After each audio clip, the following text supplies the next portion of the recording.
में हम बात करेंगे ग्रेविटेशन चैप्टर के बारे में कि ग्रेविटेशन फील्ड क्या होता है। तो ग्रेविटेशन फील्ड हम रिंग के लिए और स्फीयर्स के लिए इनके लिए निकालेंगे। सबसे पहले हम बात करते हैं ग्रेविटेशन फील्ड। तो ग्रेविटेशन फील्ड क्या होता है कि कोई भी जो मास होता है वो मास क्या करता है, उसके अराउंड एक फील्ड होता है जिस पर कोई दूसरा यूनिट मास रखने पर वो उसको अट्रैक्ट करता है। तो वो क्या होता है, वो होता है ग्रेविटेशन फील्ड। तो इसमें मान के चलो ऐसा होता है कि एक यूनिट मास है, वो ग्रेविटेशन फील्ड की तरफ अट्रैक्ट हो रहा है। अगर वो उससे आर डिस्टेंस पे है तो ग्रेविटेशन स्ट्रेंथ कितनी होगी, Gm/r²। या फिर जी जो होता है वो एक्सेलरेशन ड्यू टू ग्रेविटी कहलाता है और ये किस पर डिपेंड करता है, प्लैनेट के मास पे, अर्थ के मास पे। अर्थ की सरफेस पर जी की वैल्यू कितनी होती है, 9.8 मीटर पर सेकंड स्क्वायर होती है। अब इसके बाद हम रिंग की बात करते हैं। जैसे मान के चलो मेरे पास एक रिंग है, इसका मास m है और रेडियस r है।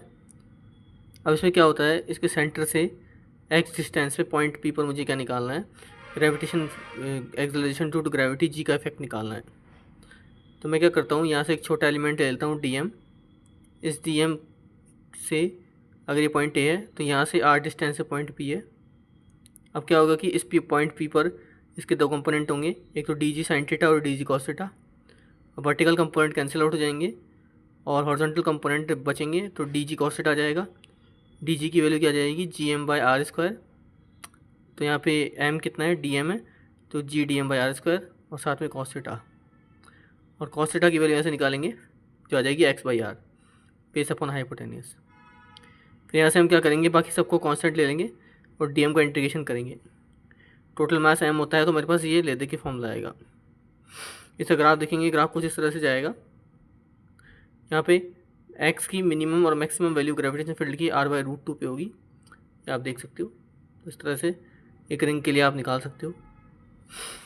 ऐसे ही अगर हम एक लॉन्ग वायर की बात करते हैं तो लॉन्ग वायर के केस में क्या होता है, इन्फिनिटी वायर होता है और इसका जो surface linear charge density lambda होती है kg/मीटर।